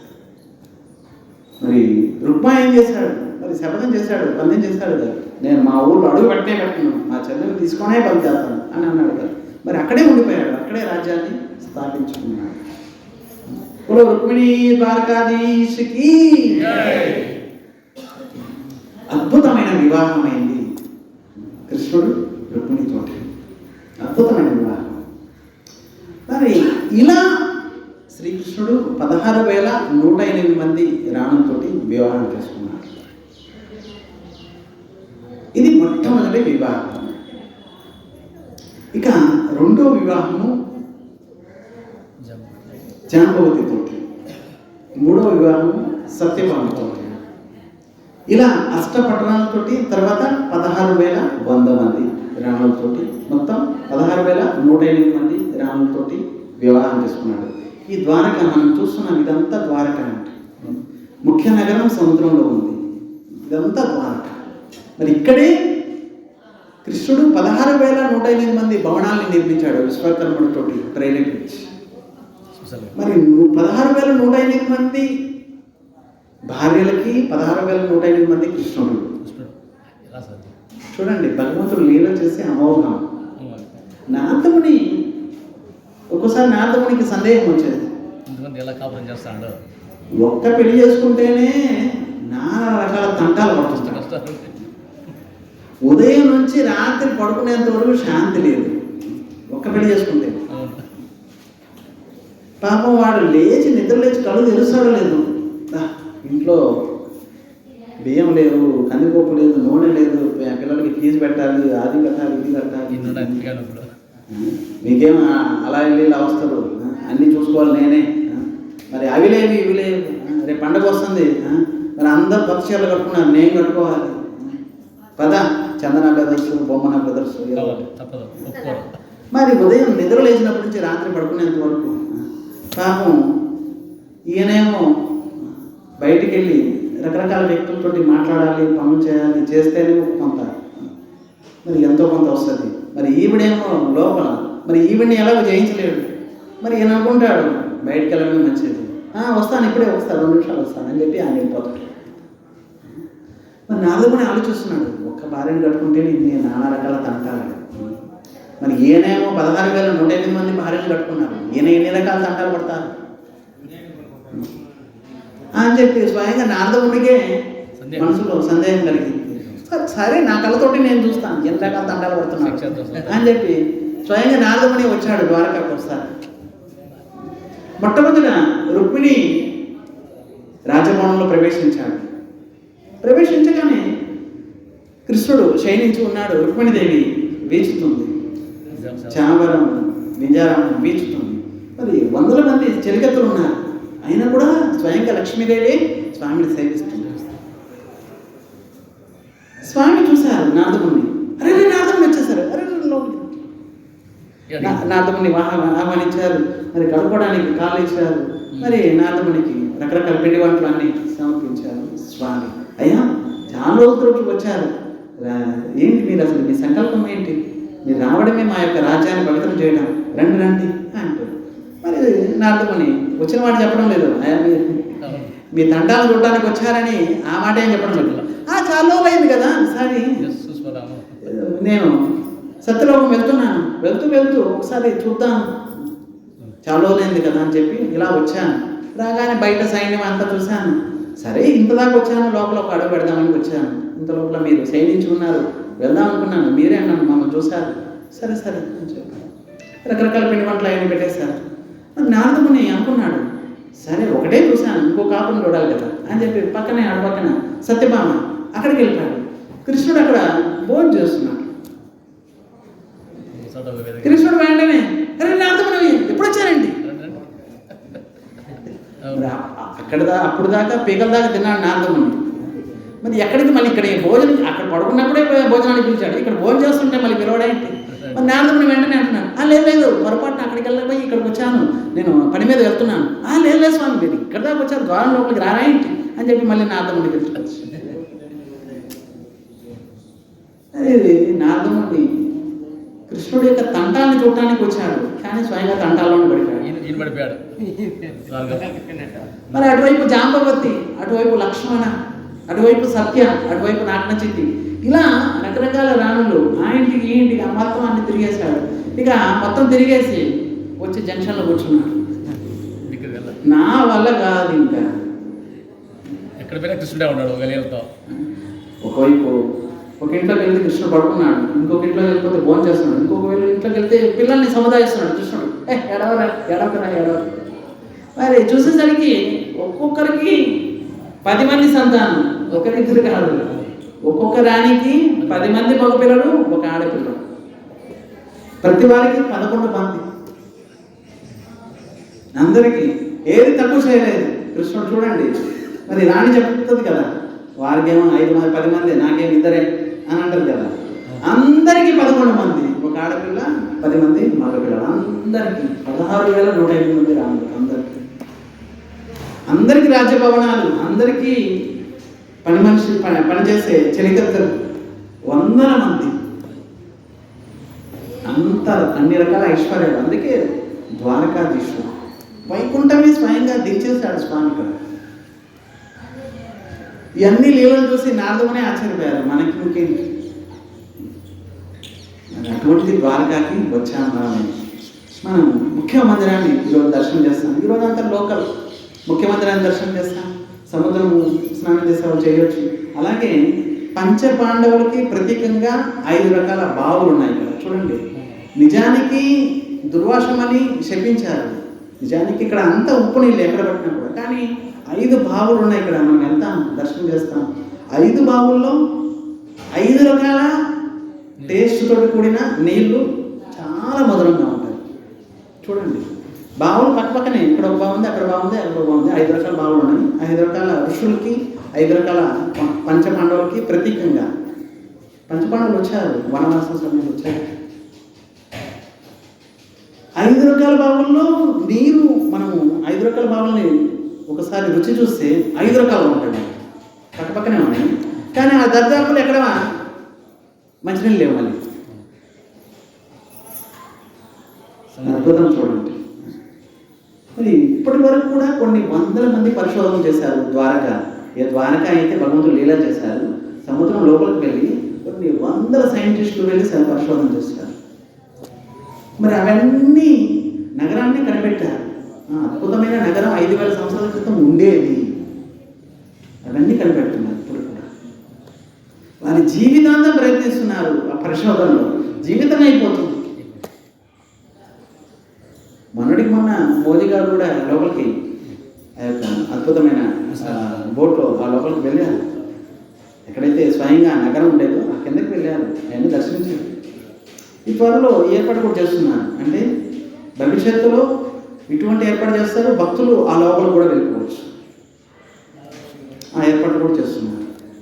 కనుక ద్వారకాధీశ భగవానికి, రుక్మిణీ సమేతం శ్రీ ద్వారకాధీశ భగవానికి, సత్యభామ సమేతం శ్రీ ద్వారకాధీశ భగవానికి, అష్టమహితం సమేతం శ్రీ ద్వారకాధీశ భగవానికి, పంచపాండవులకి, రుక్మిణీ దేవికి, కుంతి మాతాకి, ద్రౌపది మాతాకి, బేట్ ద్వారకాకి. మనం రేపు ఈరోజు లోకల్ బేట్ ద్వారక, ఎక్కడైతే సుధాముడు, కుచేరుడు అని కూడా అంటారు. మరి కుచేరుడు స్వయంగా అటుకుల్ని ప్రదానం చేశాడు. ఈ ద్వారకా మందిరం ఇదంతా కృష్ణుడు యొక్క సుధర్మ సభ, అంటే ముఖ్యమైన సభ. ద్వారకాధీశుడు యొక్క ఆఫీస్ అనుకోండి, ముఖ్యమైన కార్యాలయం ఇక్కడ అన్నీ జరుగుతాయి ఇక్కడ. మరి ఎక్కడైతే కృష్ణుడు రాజ్య భవనం, ఎక్కడైతే స్వయంగా సుధాముడు వచ్చాడు, సుధామపురి నుంచి, పోర్బందర్ నుంచి వచ్చి కృష్ణుడు కలిశాడు. ఎక్కడైతే తాను తీసుకొచ్చిన అటుకుల్ని కృష్ణుడికి ప్రదానం చేశాడు. దాన్ని బేట్ ద్వారక అని అంటారు. బేట్ అంటే బహుమతి, ఏదో ఒకటి ఇవ్వడం. బేట్ అంటే ఇవ్వడం. మరి తన దగ్గర అటుకులే ఉన్నాయి, అటుకులను తీసుకొచ్చి కృష్ణుడికి ప్రదానం చేశాడు. మరి కృష్ణుడు ఏం చేశాడు చూడండి. పత్రం పుష్పం ఫలం తోయం. మీకు శక్తి కొలది మీ దగ్గర, స్వామి మా దగ్గర ఏం లేవు, పండ్లే ఉన్నాయి, తీసుకోండి. కృష్ణుడు ప్రేమగా మీరు పండ్లు ఇచ్చినప్పుడు తీసుకుంటారు. స్వామి పండ్లు కూడా లేవు, ఒక తులసి పత్రం ఉంది, సరే అదే ఇవ్వునా. స్వామి పండ్లు లేవు, పత్రం లేవు, మొత్తం నీళ్ళే ఉన్నాయి నా దగ్గర, అవే ఇవ్వునా. ప్రేమగా ఏమి ఇచ్చిన కృష్ణుడు తీసుకుంటాడు. మరి బదులుగా ఏమి ఇస్తాడు కృష్ణుడు? తన సర్వస్వాన్ని ఇచ్చేస్తాడు. మీకున్నాయి 2 చేతులేనండి, 2 చేతుల్లో మీరు ఏమి ఇవ్వగలరు స్వామికి? ఇవ్వండి, చెప్పండి. స్వామికి 2 చేతులతోటి మీరు ఏమి ఇవ్వగలరు స్వామికి? ఏమి ఇవ్వగలరు? లక్షలు ఉండొచ్చు, 2 చేతులతోటి ఏమి ఇవ్వగలరు? బంగారం స్వామి, వెండి ఉంది, డబ్బులు ఉన్నాయి, ఇల్లు ఉంది, ఆస్తి ఉంది, మరి 2 చేతులతోటి ఏమి ఇవ్వగలరు? కానీ మరి మీకు ప్రతిఫలంగా ఇచ్చే ఆయన దగ్గర సహస్రబాహు, వేల చేతులు ఉన్నాయి. మరి వేల చేతులతో ఆయన ఇస్తే మీరు 2 చేతులతో ఎంత పట్టుకోవాలి చెప్పండి? ఇచ్చేది మీరు 2 చేతులతోటి, మరి తీసుకునేది వేల చేతులు. సహస్రబాహు అంటారు. వేల చేతులు ఉన్నాయి. ఆయన ఒకసారి ఇవ్వడం మొదలుపెట్టాడంటే మీరే అంటారు, స్వామి చాలు స్వామి, ఇంకా ఎక్కువైపోయింది, ఇంకా చాలు. స్వల్పం అభ్యస్య ధర్మస్య త్రాయతే మహతో భయాత్. కొద్దిగా భక్తి, కాస్త మనసులో అనుకోండి, కృష్ణ ఏ జన్మలో ఏం చేస్తున్నాను, నీ యొక్క అద్భుతమైన ఈ పవిత్రమైన ధామాన్ని దర్శించడానికి నాకు అవకాశం ఇచ్చారు. మరి జన్మజన్మలు నీ యొక్క చరణాల్లో భక్తిని ఇవ్వండి స్వామి అంటూ కృష్ణుడు ప్రార్థిస్తే చాలు మన యొక్క కష్టాలన్నీ దూరం అయిపోతాయి. ఈ క్షణం నుంచి మన కష్టాలన్నీ దూరం అయిపోతాయి. మరి చివరికి భగవంతుని ప్రాప్తి కలుగుతుంది. మరి ఆయన అష్టమహిషులు 16,108 మంది, రాణులు, బలరాముడు, ఉగ్రసేనుడు, వీరందరూ లీల చేసిన ప్రదేశం ఇదంతా కూడా. అంత పవిత్రమైన ధామానికి మనం వచ్చాం. కానీ ఇక్కడికి వచ్చి నిత్యం హరినామాన్ని స్మరిస్తూ ఈ రకరకాల లీలని మనం దర్శిస్తాం. ఇక్కడ అల్పాహారం అన్నట్టుగా ఏదో ఒకటి ప్రసాదం మనం తీసుకుంటాం. మరి ఈ రోజంతా కూడా లోకల్ ఇక్కడ అన్నీ దర్శిస్తాం. రేపు ఈ చుట్టుపక్కల ఎంత దూరంలో మిగతా రుక్మిణి మందిరం ఉంది, అలాగే గోపీ తలావ్, రుక్మిణి మందిరం, స్వయంగా రుక్మిణీదేవి అమ్మవారు అక్కడ ఉన్నారు. ఒకసారి రుక్మిణీదేవి కృష్ణుడు ప్రార్థిస్తుంది, స్వామి స్వామి ఒక ఋషి ఒక సాధువుని సేవించాలని ఉంది. సరే సరే, ఎలా సీతాదేవి ప్రార్థించింది శ్రీరామచంద్రుని త్రేతాయుగం. ఒకసారి సీతాదేవి ప్రార్థించింది 14 సంవత్సరాలు వనవాసం తర్వాత, రాజ్యాభిషేకం పట్టాభిషేకం తర్వాత అయోధ్యలో ఎక్కడికైతే మనం వెళ్తాం దర్శిస్తాం. సీతాదేవి స్వయంగా ప్రార్థించింది శ్రీరామచంద్రుని, స్వామి స్వామి ఒక సాధువుకి ఒక సన్యాసికి సేవ చేయాలని ఉంది. సరే సరే, శ్రీరామచంద్రుడు ఎవరిని సేవించాలనుకుంటున్నాను? ఎవరైనా పర్వాలేదు స్వామి, ఒక సన్యాసి వస్తే ఆయనకి కాస్త కడుపు నిండా భోజనం పెడతాను, అదే చాలు నాకు అని అన్నది సీతాదేవి. సరే సరే, వెంటనే శ్రీరామచంద్రుడు మెసేజ్ పెట్టేశారు. ఎవరికి? నారదముని. నారదముని అన్నారు, ప్రస్తుతం బిజీ షెడ్యూల్ మాకు, మేము బిజీగా ఉన్నాం, మీ ఎస్ఎంఎస్ని ఇంకొకరికి ఫార్వర్డ్ చేస్తాం. అగస్త్యముని వెంటనే ఎస్ఎంఎస్ శ్రీరామచంద్రుడు పెట్టిన ఎస్ఎంఎస్ని మెసేజ్ని ఫార్వర్డ్ చేసేసారు. అగస్త్యమునికి వెళ్ళిపోయింది. అబ్బా ఏంటి వెంటనే మెసేజ్, అమ్మో ఇంపార్టెంట్ మెసేజ్. వెంటనే అగస్త్యమునికి వచ్చేసారు అయోధ్యకి, ప్రత్యక్షమైపోయారు. స్వామి మెసేజ్ పెట్టింది మీకు కాదు కదా, నారదునికి ఫార్వర్డ్ వచ్చేసింది స్వామి, మెసేజ్ వచ్చింది. సరే సరే లోపలికి రండి. అగస్త్యముని వచ్చేసారు. సీతాదేవి చూసింది, స్వామి ఏంటి సన్నగా ఉన్నారు ఈయన, నేను కడుపు నిండా భోజనం పెట్టాలనుకుంటున్నాను, మరి ఈయన తింటే ఎంత తింటారు, ఇంత తింటారు, ఇంత సన్నగా ఉన్నారు ఈయన. సరే సరే, మరి ఎంతమంది చాలా బిజీగా ఉన్నారు అందరూ, ఈయన కాస్త ఫ్రీగా ఉన్నాడు కాబట్టి వచ్చేస్తారు. సరే ఉచితమైన ఆసనం ఇచ్చారు, కాలు పడుకోవడానికి అన్ని ఏర్పాట్లు అయిపోయాయి. సీతాదేవి వెంటనే వంటగదిలోకి వెళ్ళిపోయింది, అన్ని వంటలన్నీ ఏర్పాటు చేసేసింది.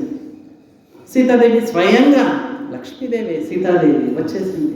అగస్త్యముని ఎదురుగా ఒక అరిటాకు శుభ్రం పరిచి పెట్టేసింది. అన్నము, పప్పు, చెప్పుడీలు, పకోడీలు అన్ని మొత్తం పెట్టేస్తుంది. మరి అగస్త్యముని అంటున్నారు, జై శ్రీరామ్. ఇంకా స్టార్ట్ చేస్తున్నాను. అమ్మ మొదలు పెట్టమంటారా, ఇంకేమైనా ఉన్నాయా ఐటమ్? అది సీతాదేవి ఆలోచిస్తుంది, చూడటానికి సన్నగా ఉన్నారు, నేనేమో కొద్ది చేశాను, తినేది ఇంతే అని. ఈయన అడుగుతున్నాడు, ఇంకేమైనా ఐటమ్లు ఏమైనా ఉన్నాయా అమ్మగారు అని అంటున్నారు. సరే స్వామి మీరు తినండి, మీరు ఆలోచించండి, పెట్టడానికి బోర్డాలు ఉన్నాయి, అయోధ్య అంతా మీకోసమే. వెంటనే జై శ్రీరామ్ అంటూ స్టార్ట్ చేశారు అగస్త్యముని. మొత్తం పత్రం అంతా మళ్ళీ ఇలా చూస్తున్నాడు, ఇంకేమైనా వస్తున్నాయా. సీతాదేవి వెంటనే పరిగెత్తుకుంటుంది, స్వామి అప్పుడే స్టార్ట్ చేసామంతే. మొత్తం వంటగదిలో ఉన్న మొత్తము అన్నము, పప్పు, రసము, సాంబారు, కచోడీలు, పకోడీలు, పప్పడం అన్ని మొత్తం కలిగి వంటగదిలో ఉన్నాయి అన్నీ అయిపోయాయి. వెంటనే సీతాదేవి శ్రీరామచంద్రుడు చెప్పింది, బండారి గది అంటే ఎక్కడైతే స్టాక్ పెడతారు, బియ్యము, గోధుమ పిండి, నూనె, నెయ్యి ఎక్కడైతే స్టాక్ పెడతారు ఆ ద్వారం ఓపెన్ చేయించారు. ఇప్పటి వరకు ఓపెన్ చేయించలేదు, ఇప్పుడు ఓపెన్ చేయించారు. మళ్ళీ అక్కడి నుంచి వచ్చేస్తున్నాయి వంటగదిలోకి. మరి ఇక్కడ సీతాదేవి అలసిపోతుంది, నేను వంట చేయలేనండి బాబు, ఇప్పటి వరకు ఇంట్లో వంట అన్ని నేనే చేసేదాన్ని, ఇప్పుడు ఈయన ఒక్క సన్యాసి పెట్టడానికి నా వల్ల కాదు. వెంటనే రిద్ధి సిద్ధి, వినాయకుడు యొక్క భార్య ఇద్దరు, రిద్ధి సిద్ధి, వారిద్దరిని పిలిచింది, ఒకసారి మీరు వచ్చి నా సాయం చేయండి వంటగదిలో. వెంటనే రిద్ధి సిద్ధి ప్రత్యక్షమయ్యారు. అమ్మగారు ఏంటి పిలిచారేంటి? కాస్త వంటలో పూరీలు నేను వేస్తూ ఉంటాను, మీరు పూరీలు వేయించండి. ఎంతమందికి ఏంటి భోజనం? ఎంతోమంది కాదు, ఒక్కరికి. ఒక్కరికి మొత్తం బండారు గదిలో ఎక్కడైతే స్టాక్ పెడతారు, బియ్యము, పప్పు, నూనె, నెయ్యి, గోధుమ పిండి, అవన్నీ ఖాళీ అయిపోతున్నాయి. వెంటనే సీతాదేవి ఆశ్చర్యపోతుంది, స్వామి సాధు సేవ, సన్యాసి సేవ చేయాలనుకున్నాను, ఇంకా చాలా అనిపిస్తుంది. సీతాదేవి వచ్చింది, అమ్మో నేను చెప్పలేను, శ్రీరామచంద్రుడు అంటున్నాడు ఇంకా చాలా స్వామి తినదాకా, ఇంకా బయలుదేరండి అని నేను ఎలా చెప్తాను, నా వల్ల కాదు అని అన్నాడు శ్రీరామచంద్రుడు. నువ్వే చూసుకో, పిలవమన్నావా, పిలిచాను, మరి ఇప్పుడు భోజనం చేస్తున్నాయండి, ఇంకా చాలయ్యా, ఇంత దాకా చాలు, ఇంకా బయలుదేరండి, తపస్సు చేయండి అని చెప్తానాయి, నా వల్ల కాదు అని శ్రీరామచంద్రుడు అన్నాడు. మరి సీతాదేవి వచ్చింది, వచ్చి స్వామివారికి ప్రణామం చేసింది. మరి అక్కడ అన్ని ఖాళీ అయిపోతారు, అగస్త్యమునికి ప్రణామం చేసింది సీతాదేవి. స్వామి కనీసము ఇంత దాకా తీసుకున్నారు, కాస్త నీళ్ళు తీసుకోండి, లేకపోతే మధ్యలో ఉండిపోద్దేమో, గొంతులో ఉండిపోతుంది, కాస్త నీళ్ళు తీసుకోండి. అప్పుడు అగస్త్యముని అన్నాడు, సగం తర్వాతే తీసుకుంటాను, సగం ఇంకా కాలేదు. స్వామి సగం కాలేదా? అవును, సగం అయితే కదా నేను నీళ్ళు తాగేది, సగం కాలేదు కదా, ఇంకా ఇప్పుడే స్టార్ట్ చేశాను. అప్పుడు సీతాదేవి, అమ్మో మొత్తం అయోధ్యలో ఉన్నంతా ఖాళీ అయిపోతుంది. వెంటనే సీతాదేవి శ్రీరామచంద్రుడు, స్వామి మీరు రాకపోతే ఇక్కడ ప్రళయమే అయిపోతుంది. అప్పుడు శ్రీరామచంద్రుడు అన్నారు, వచ్చిన ఆయన ఎవరనుకున్నారు, సముద్రాన్ని తాగేస్తాడు ఆయన, మరి అయోధ్య ఏముంది, ఆయనకేం లేదు. అప్పుడు శ్రీరామచంద్రుడు అన్నారు, స్వామి ప్రస్తుతం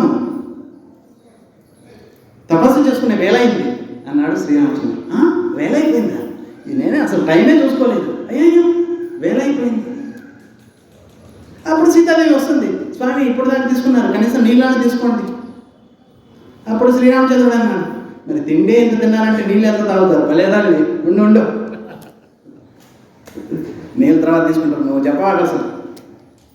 అప్పుడు అగస్త్యముని అన్నాడు, మరి తిండే ఎంత తిన్నానంటే నీళ్ళు ఎంత తాగుతాను, మరి నీళ్ళు ఏర్పాటు చేయగలరా ఏంటి అన్నాడు అగస్త్యముని.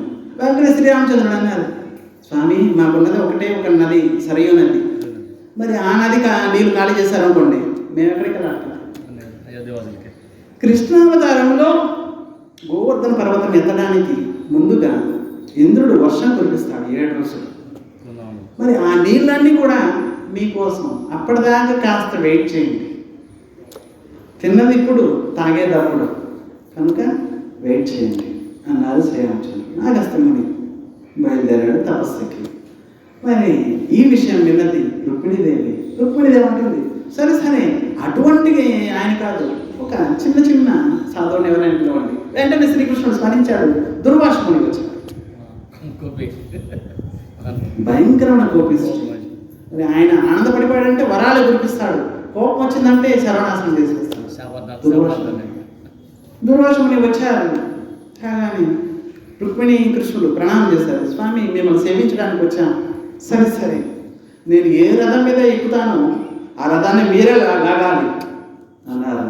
సరే రుక్మిణి కృష్ణుడు స్వయంగా లాగుతున్నారు దుర్వాసముని యొక్క రథాన్ని. మరి కరెక్ట్గా అక్కడికి వచ్చేసరికి ఆగిపోయింది, ఎక్కడైతే రుక్మిణీదేవి మనం వెళ్తాం.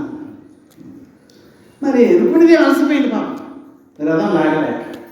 మరి కృష్ణుడితో ఉంటుంది, స్వామి ఏంది ఇంత బరువు ఉన్నారే, చూడటానికి సన్నగా ఉన్నారు కానీ ఇంత బరువు ఉన్నారే, నాకేమో దప్పికేస్తుంది. ఎందుకంటే నేను కృష్ణుడు స్మరించగానే గంగాదేవి ప్రకటమైపోయింది. రుక్మిణీదేవి నీరు తీసుకుంది. దుర్వాసముని చూస్తున్నాడు, రథం మీద కూర్చొని తీసుకెళ్తూ మధ్యలో నీళ్లు తీసుకుంటున్నారేంటి అన్నట్లుగా. స్వామి దాహం వేసింది, లేదు ఏ చెప్పిన నన్ను చెప్పకుండా తీసుకున్నారు. మరి వెంటనే కోపం వచ్చేసరికి చెప్పించేసాడు, ఇక్కడంతా ఉప్పు నీళ్ళే ఉంటాయి, మంచినీళ్ళు ఎక్కడ ఉండదు. సరే స్వామి, స్వయంగా గంగా ప్రకటమైంది పృథ్వీ నుంచి, లేకపోతే అంత ఉప్పు నీళ్ళే. మరి ఇక్కడే నువ్వు స్వామికి వియోగంలో ఇక్కడే ఉంటావు అని అన్నాడు. అందుకే రుక్మిణీదేవి మందిరం అక్కడ ఉంది, స్వామి ఇక్కడ ఉన్నారు. ఆయన పెట్టిన శాపం అప్పుడు రుక్మిణీదేవి 12 సంవత్సరాలు అక్కడే తపస్సు చేసింది. అక్కడే మందిరం మనం రేపు వెళ్తా రుక్మిణీదేవిని దర్శిస్తాం. ఈ రకరకాల లీలలు చేశారు స్వామి. మరి ఈ లీలల గురించి మనం గోపీ తలాలు ఎక్కడైతే స్వయంగా గోపికలై వచ్చారు, స్నానం చేశారు, వారు అలంకరించిన శృంగారం, ఆ యొక్క తిలకం, అవన్నీ కూడా ఆ యొక్క తిలకమే, వారు అలంకరించిన అలంకరణే గోపి తిలకం రూపంలో మనం పెట్టుకుంటున్నాం. ఇప్పుడు చూడండి, ఈ తిలకం ఉందే గోపికల యొక్క పాదధూళి, వారు అలంకరించిన అలంకరణే అదంతా కూడా. తర్వాత కాలంలో పెద్ద చెరువైంది, అందులో నుంచి ఆ చుట్టుపక్కల నుంచి వచ్చే తిలకమే మనం పెట్టుకుంటున్నాం. ఇదంతా बोलो द्वारकाधीश भगवान की जय, लक्ष्मी नारायण भगवान की जय, लक्ष्मी नरसिंह स्वामी की जय, श्री पद्मावती समेत श्री वेंकटेश्वर स्वामी की जय, तिरुमल तिरुपति धाम की जय, श्री द्वारका धाम की जय, श्री मथुरा धाम की जय, श्री अयोध्या धाम की जय, श्री सोमनाथ भगवान की जय, श्री नागेश्वर भगवान की जय, अनंत कोटि वैष्णव की जय, हरिनाम संकीर्तन की जय, डाकोर धाम की जय. डाकोर కూడా వెళ్తామండి. డాకోర్ అక్కడ ఒక గొప్ప భక్తులు ఉండేవారు, అక్కడ నుంచి నడుచుకుంటూ వచ్చారు. ఆ విశేషాలన్నీ కూడా మనం తర్వాత చెప్పుకుంటాం. ఎన్నో రకాల విషయాలు చూసాను, చెప్పండి సార్. మనం రేపు కొన్ని దర్శిస్తాం, మళ్ళీ ఇలా చెప్పుకుంటాం, మళ్ళీ ఎల్లుండి. ఈ విధంగా మనం ఈరోజే స్టార్ట్ చేస్తాం, మొదలుపెట్టాం కనుక ఈరోజు మనం ఈ చుట్టుపక్కల అన్నీ కూడా మనం దర్శిస్తాము. మళ్ళీ రేపు దర్శించే, మళ్ళీ రేపు చెప్పుకుంటాం, ఎల్లుండి చూసి రేపు రేపు సాయంత్రం చెప్పండి. అలాగే తప్పకుండా. మనం చూడండి, నిజానికి తీర్థయాత్ర అంటేనే అక్కడ ఉన్న లీలా విశేషాలు చెప్పుకోవడంలోనే మనకి, లేకపోతే మనకేం తెలుస్తుంది చెప్పండి. ఇప్పుడు ఇన్ని లీలా జరిగాయి కాబట్టి మేము చెప్పగలుగుతున్నాను, చెప్తే మీరు వింటున్నారు. లేకపోతే రేపొద్దున 10 రోజుల తర్వాత ఊరికి వెళ్ళిన తర్వాత రేపొద్దున అడుగుతారు, ఏం చూసారంటే, అబ్బా ఏం సముద్రం అండి, తిప్పుకున్నాయి నీళ్ళు అన్నీ. మరి ఏం ఇల్లు అంటే, బా మేము ఆశ్రమంలో ఉన్న ఒక రేకుల షెడ్ కింద కూర్చున్నాను, ఈ విశేషాలని చెప్తారు. రేపు బా ఆటోలో వెళ్ళాను, వాడు 50 రూపాయలు అడిగాడు, మన ఊళ్ళో అయితే 20 రూపాయలకి వచ్చావు, ఇవన్నీ చెప్పుకొస్తారు. మరి లీలా విషయాలు ఇవి కాదు, ఇవి అన్నీ కూడా మనం చెప్పుకునేది భగవంతుడు చేసిన లీలలు అవన్నీ కూడా. ఇవి శ్రవణం చేయడం వల్ల మనం పవిత్రమవుతాం. చూడండి, వచ్చాము, పవిత్ర ధామానికి వచ్చాము, ఇక్కడ తీర్థాల్లో సేవించడం వల్ల మన యొక్క తనువు అంటే శరీరం పవిత్రమవుతుంది. మనం చెప్పుకున్న ఈ లీలల వల్ల మన మనసు పవిత్రమవుతుంది. అందుకే తీర్థయాత్ర సేవించేటప్పుడు భక్తులతో రమ్మంటారు. ఒక్కోసారి భక్తులు కాదు, వాళ్ళు తీర్థయాత్ర చేపిస్తూ ఉంటారు, బయట మన ఊళ్ళల్లో అక్కడక్కడ చూస్తుంటారు. వాళ్ళేం భక్తులేం కాదంట. ఎలా గొర్రెల మంద, గేదెల మంద తోలుకొని తీసుకెళ్తారు, మళ్ళీ తీసుకొచ్చి పెడతారు. ఎలా ఇప్పుడు చూడండి, మంద మనకు తెలుసు, గొర్రెల మంద లేకపోతే గేదెల మంద. మన ఊళ్ళలో కూడా ఉంటారు, గేదెలు తోలుకొని తీసుకెళ్తారు, మళ్ళీ తీసుకొచ్చి వాడు వెళ్ళేటప్పుడు లెక్క పెట్టుకుంటాడు, ఎన్ని గేదెలు ఉన్నాయి, ఎన్ని గొర్రెల పిల్లలు ఉన్నాయి, 56 ఉన్నాయి. మళ్ళీ వచ్చేటప్పుడు కూడా 56 ఉండాలి, లెక్క ఉండాలి. తర్వాత అది ఏం తిన్నాయి, ఏం తినలేదు, ఎక్కడ వెళ్ళాను వాడు తీసుకెళ్తాడు గేదెల్ని, మరి అక్కడ వదిలేస్తాడు. వాడు చెట్టు కింద కూర్చొని మొబైల్ చూసుకుంటా కూర్చుంటాడు. మీ ఇష్టం, మీరు ఏం తింటారో తినలో, నాకు అది అనవసరం. సాయంత్రం వెళ్ళేటప్పుడు లెక్క ఉండాలి. అలాగే ఈ యాత్ర కూడా చేపిస్తుంటారు, వాళ్ళకి లెక్క ఉండాలంటే ఎంతమంది యాత్రికులు తీసుకెళ్తారు. మళ్ళీ వాడు ఏం లేదండి, ఎక్కండి, కూర్చోండి, తొక్కండి, అంతే. మరి మీకు ఇష్టమైనది తినండి, అంతే. వాడేం చెప్పడు, ఇక్కడ ఇలా జరిగే వాడికే తెలియదు, ఇంకేం చెప్తాడు. లేకపోతే ఎవడైనా గైడ్ ఉంటే ఆయన గొప్ప చెప్తారు, అయ్యా మీరు తీసుకెళ్ళండి, ఏమేమి లీలలు, ఇక్కడ ఏ మందిరం అని. మరి గైడ్ ఏం చెప్తాడు, ఈ లీలలు ఏం చెప్పాడు, ఎన్ని మెట్లు ఉన్నాయో చెప్తాడు. 56 మెట్లు ఉన్నాయి, లెక్క పెట్టుకోండి. మందిరం ఎంత పొడవు ఉంది, లెక్క పెట్టుకోండి. రోజు జెండా మారుస్తారు ఇక్కడ, రోజు ఇక్కడ ఉచిత ప్రసాదం దొరుకుతుంది ఇక్కడ. ఇవి ఇక్కడ కానుక ఇస్తే ఇది ఫలితం, అక్కడ కానుక ఇవ్వండి, మీకు పిల్లలు అయిన వాళ్ళు పిల్లలు పుడతారు, ఇవన్నీ చెప్పుకుంటాడు గైడ్. మరి ఈ లీలని చెప్తారా? కనుక భగవంతుడు ద్వాపర యుగంలో ద్వారకల్లో చేసిన లీలల గురించి మనం అన్నీ చెప్పుకుంటున్నాం. ఇంకా రేపు ఇంకా చాలా రకాల విశేషాలు ఉన్నాయి. అవన్నీ కూడా మనం చెప్పుకుంటాం. గోవిందా గోవిందా గోవిందా. హరే కృష్ణ. హరే కృష్ణ. ప్రభుని అడగండి.